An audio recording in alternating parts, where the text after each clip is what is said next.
The first time my husband said the word divorce, it wasn't shouted. It wasn't even angry.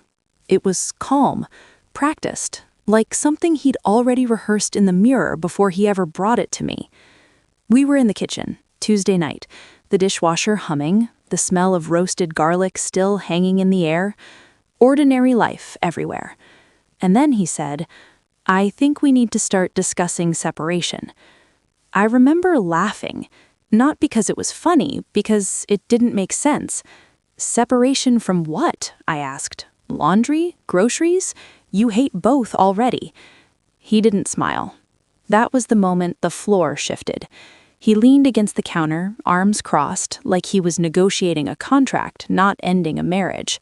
His eyes wouldn't quite meet mine. "I've been unhappy for a long time," he said. I set the wine glass down slowly, too slowly. "Since when?" I asked. He exhaled. "It's not about a date." "It is if you're rewriting our entire life," I said. His jaw tightened. "This is exactly why communication is impossible with you." I stared at him. Communication?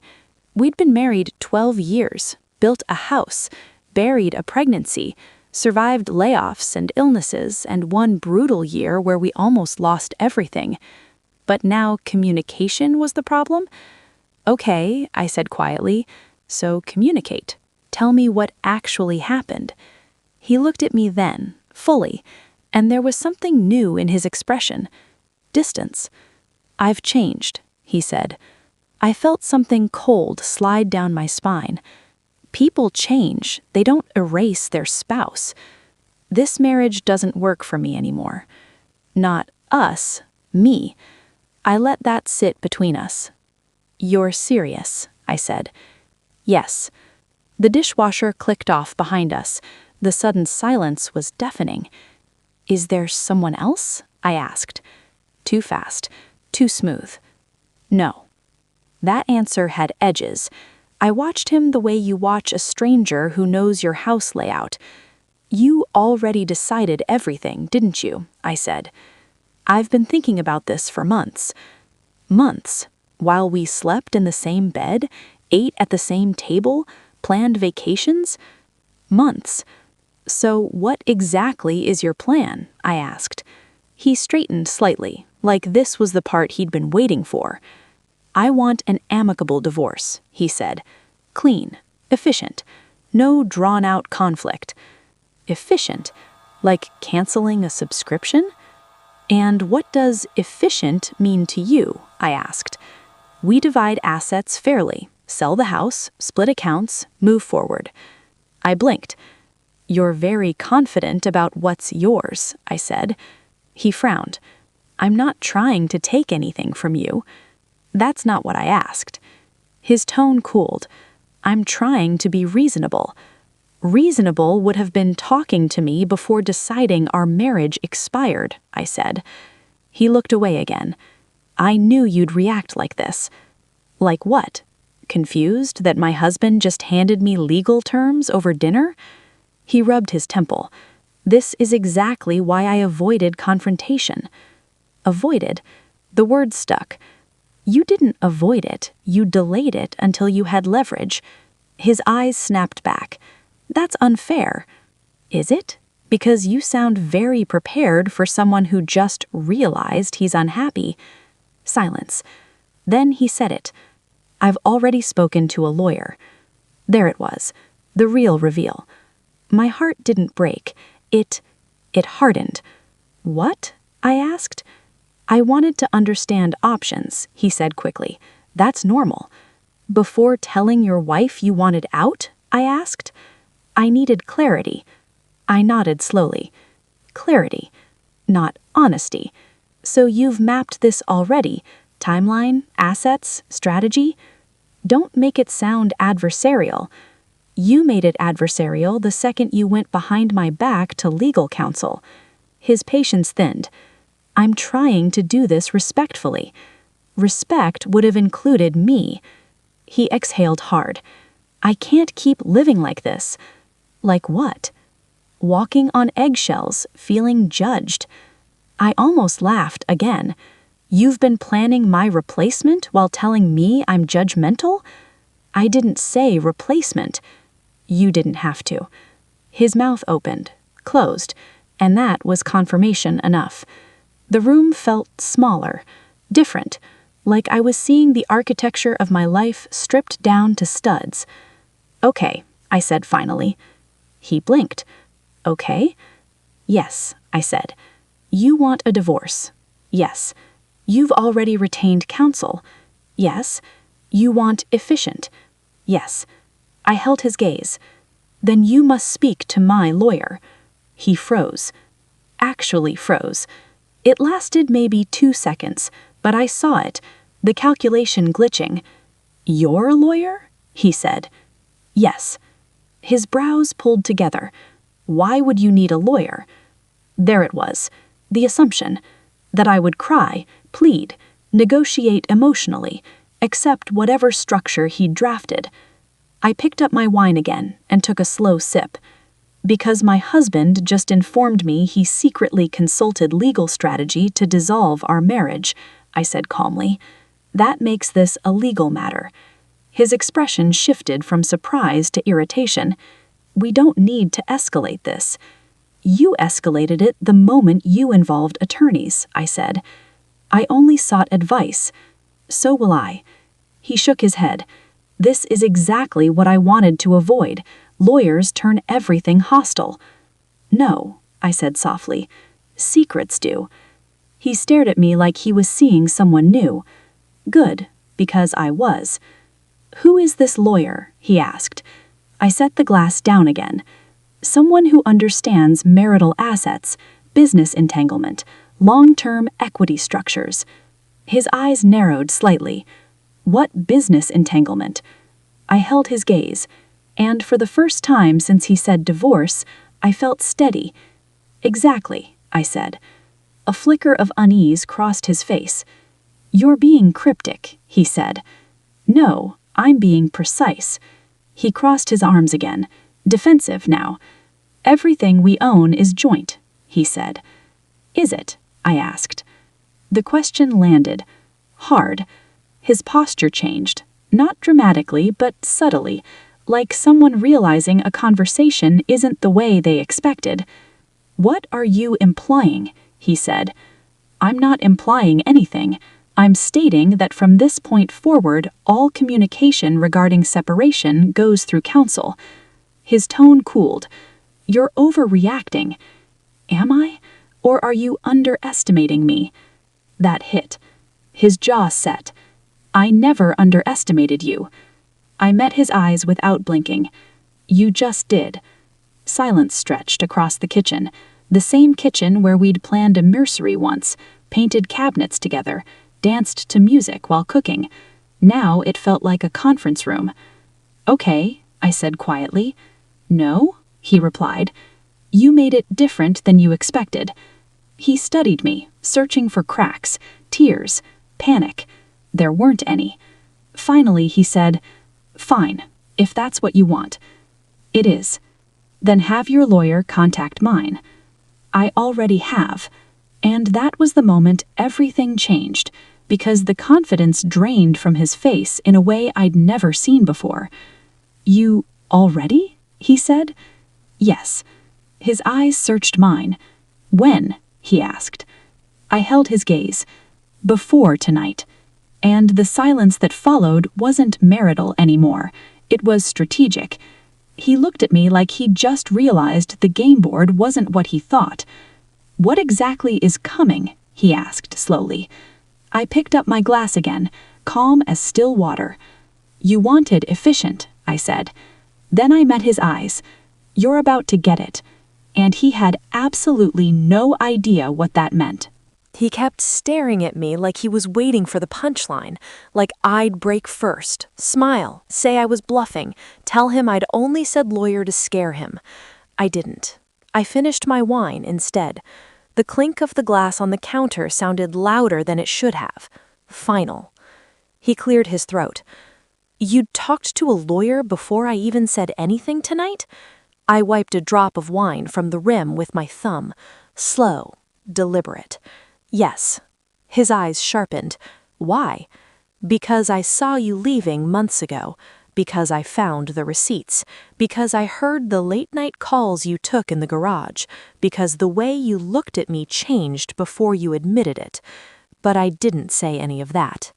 I like to be prepared, I said. His jaw worked. Prepared for what? I met his eyes. For truth. The word landed between us like glass. He scoffed softly. You're being dramatic. Am I? I asked. Yes, he said. There is no hidden conspiracy here. I'm asking for a divorce. That's it. That's it. 12 years reduced to a scheduling inconvenience. Then you shouldn't be worried, I said. I'm not worried, he snapped. Good. Silence again. He shifted his weight, trying to regain ground. You're acting like I've done something wrong. I tilted my head. You planned a legal exit from your marriage in secret. I planned a transition. Same thing, I said. His tone hardened. You're twisting this. No, I said quietly. I'm seeing it. That unsettled him more than anger would have. He dragged a hand through his hair. Who is this lawyer? You'll receive contact, I said. That's not an answer. It's the only one you need. His eyes flashed. We're still married. Yes, I said, which is why you should have spoken to me first. He exhaled hard, frustrated now. This doesn't have to become hostile. It already is, I said. I'm trying to keep things fair. Fairness requires transparency. He looked away, then back. You think I'm hiding something. I held his gaze. I think you're not telling me everything. He laughed once, sharp. Like what? Secret accounts? Offshore money? Another family? The air changed, because that wasn't a random list. That was defensive projection, and he knew I heard it. I said nothing, and my silence did more damage than any accusation. His eyes narrowed. What exactly do you think you know? I picked up the empty wine bottle, turned it slowly in my hands, watching the last drop slide down the glass. I think, I said carefully, that the story you're telling about this marriage ending is incomplete. His voice dropped. You're fishing. No, I said. I'm waiting. For what? For disclosure. His lips pressed thin. You're implying misconduct. I'm implying discovery.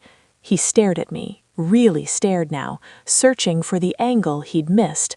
You're not making sense, he said. I don't need to, I replied softly. My lawyer will. That did it. The irritation cracked into something sharper. You're threatening me now? He said. I shook my head. No. Then what is this? I stepped closer to the counter, palms resting lightly on the cool stone.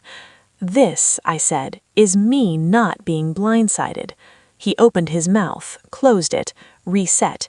You think you're the only one who prepared, he said. There it was, a tell. I watched him carefully. No. His eyes flickered, realization that he'd said too much. You retained counsel, so did I. That's normal. Yes, it is. We stood there, two people in the same kitchen, suddenly negotiating like adversaries who'd once shared vows. You're overestimating whatever leverage you think you have, he said. I didn't answer, because confidence hates silence. He continued, you assume marital assets will be disputed. They won't. Everything's straightforward. Is it? I asked again. He stepped forward now, tension coiling in his shoulders. Yes, it is. I held his gaze. Then you have nothing to worry about. His voice sharpened. You keep saying that. Because it's true. For who? He asked. I didn't answer. The clock on the wall ticked, loud, mechanical, counting something neither of us named. Finally, he said, quieter, You're not reacting like I expected. I know. That's concerning. For you? Yes. I let that hang there. Then I said, You thought I'd beg. His eyes flashed. No. You thought I'd negotiate emotionally. No. You thought I'd trust your version of fair. I do intend fair. That wasn't the point, I said. He looked at me, really looked now, like he was recalculating an entire map. What exactly did you tell your lawyer? He asked. I picked up my phone from the counter. Everything, I said. His throat moved. Everything what? I unlocked the screen, not looking at him. Timeline, financial patterns, behavioral shifts. His breathing changed. And, I asked. Finally, I looked up. And discrepancies. The word landed like a dropped weight. His eyes went still. What discrepancies? He said carefully. I didn't answer immediately, because this part mattered, the moment where uncertainty blooms. I'm sure yours will explain, I said. His voice dropped lower. Explain what? I slid the phone into my pocket. It depends, I said, on how honest you were with him. The color in his face shifted, not pale, not flushed, but something in between, exposure adjacent. You're making accusations without evidence, I said. I shook my head once. No. Then what are you doing? I met his eyes fully. I'm waiting for you to realize, I said quietly, that you're not the only one who saw this coming. Silence. Deep, thick, electric. He studied me like a puzzle he'd misjudged the difficulty of. You think you have something, he said. I didn't confirm, didn't deny, and that was worse than any accusation. His jaw set. Fine, then let's be clear. Yes, I said. He took a breath. If you intend to contest this divorce, I intend to understand it. That's the same thing. No, I replied, it isn't. He stared. What exactly are you planning? He asked. I stepped back from the counter, turning slightly towards the hallway. You'll find out, I said. When? I paused at the edge of the kitchen. When your lawyer calls you. I started to walk away. Wait, he said. I stopped, not turning yet. What? I asked. His voice had changed. Not anger, not confidence, something tighter. What do you think I did? He asked. I turned then, looked at the man I'd married, loved, built a life beside, and saw for the first time someone uncertain of his own position. I held his gaze a long moment, long enough for doubt to grow. Then I said softly, that's the part you're going to have to figure out. And I left him standing in the kitchen, surrounded by the life he thought he controlled, finally realizing he might not understand the terms of its ending at all. He didn't sleep in our bed that night. I knew because I lay there for hours, staring at the ceiling fan, turning slow circles in the dark, listening for footsteps that never came. The house felt different, not empty, not quiet, but suspended, like everything inside it was waiting for a verdict. I didn't cry. That surprised me. I thought there would be grief or panic or the kind of desperate bargaining you see in movies when a marriage cracks open. But what I felt instead was clarity, sharp, cold, almost painful in how clean it was. He wanted out, and somewhere along the way I'd already known. Morning came gray and heavy. I found him at the kitchen table with his laptop open, legal tabs everywhere, coffee gone cold beside his hand. He looked up when I entered, eyes rimmed red like he hadn't slept either. We need to talk, he said. I poured coffee without answering. The smell filled the room, grounding, ordinary, almost cruel in its normalcy. You said your lawyer would contact mine. He hasn't. He will, I said. When? I turned, leaning against the counter. Today. He studied me. You're very calm. Yes. That worries me. I know. Silence again. It had become our language. Finally, he said, What do you think I did? I held his gaze. This time I didn't deflect.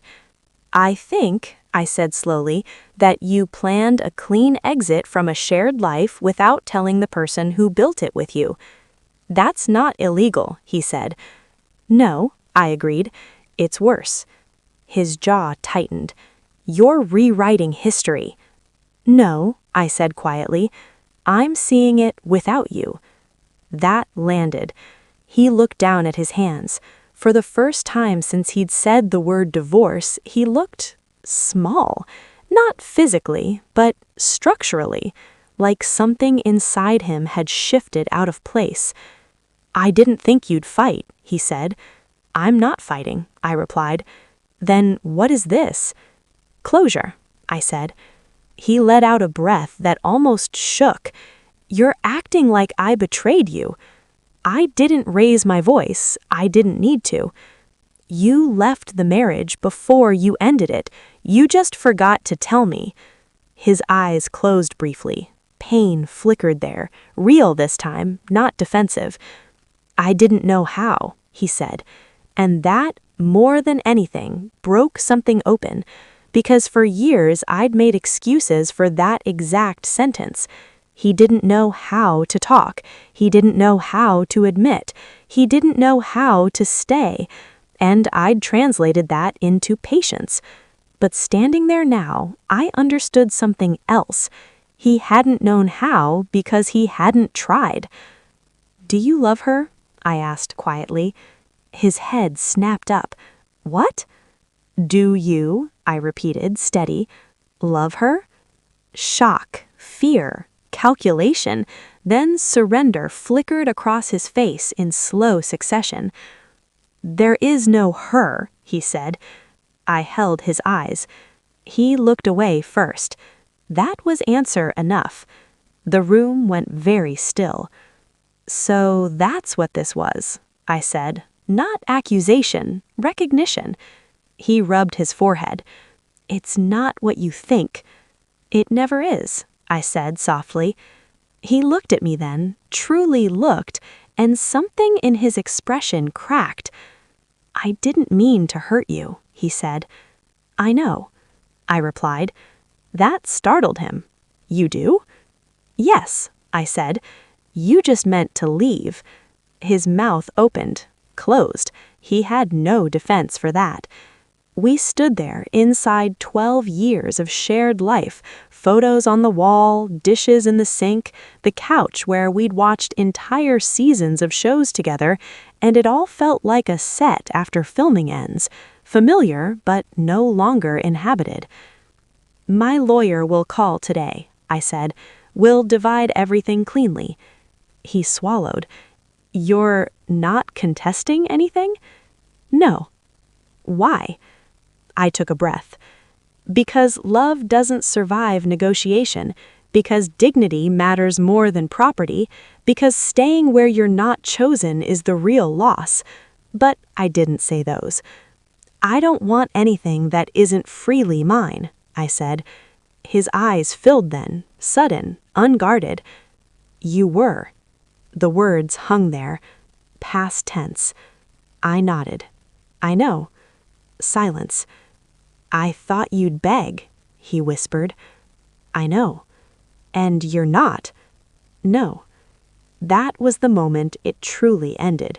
Not when he said divorce, not when I said lawyer, but when he realized I would walk away without collapsing. He stood slowly. "I'm sorry." I believed him, and it didn't change anything. "I hope you find what you're looking for," I said. He looked like he might say something else, something bigger, something salvaging. He didn't. Instead, he nodded, picked up his laptop, and walked past me towards the door. Halfway there, he stopped. "Were you ever going to tell me what you thought I'd done?" he asked, quietly. I considered him a long moment. Then I said, "You already know." His eyes closed. And left. The room was quiet after that, not suspended anymore, just empty in the honest way spaces become when someone is gone for good. I walked through each room slowly, our bedroom, the living room, the kitchen where everything had shifted. I touched things without needing them, letting memory pass through instead of holding it. By afternoon, the lawyer calls happened. Papers moved, logistics aligned, lives untangled on schedules and signatures. It was strangely gentle. No shouting, no courtroom, no collapse. Just two people ending what one had already left. Weeks later, I signed the final document in a sunlit office that smelled faintly of paper and coffee. My name looked the same as it always had, but it felt different under my hand. Independent, whole. And when I walked outside, the air was warm, early summer, the kind of day that doesn't ask anything of you. I sat on a bench across the street and let the sunlight hit my face. I wasn't someone's wife anymore. I wasn't abandoned. I wasn't defeated. I was simply myself, and for the first time in years, that felt like enough. If this story stayed with you, if you've ever faced a relationship ending you didn't choose, let me know in the comments. Your voice matters here. And if you want more deeply emotional, real lifestyle stories like this, don't forget to like the video, subscribe to the channel, and turn on notifications so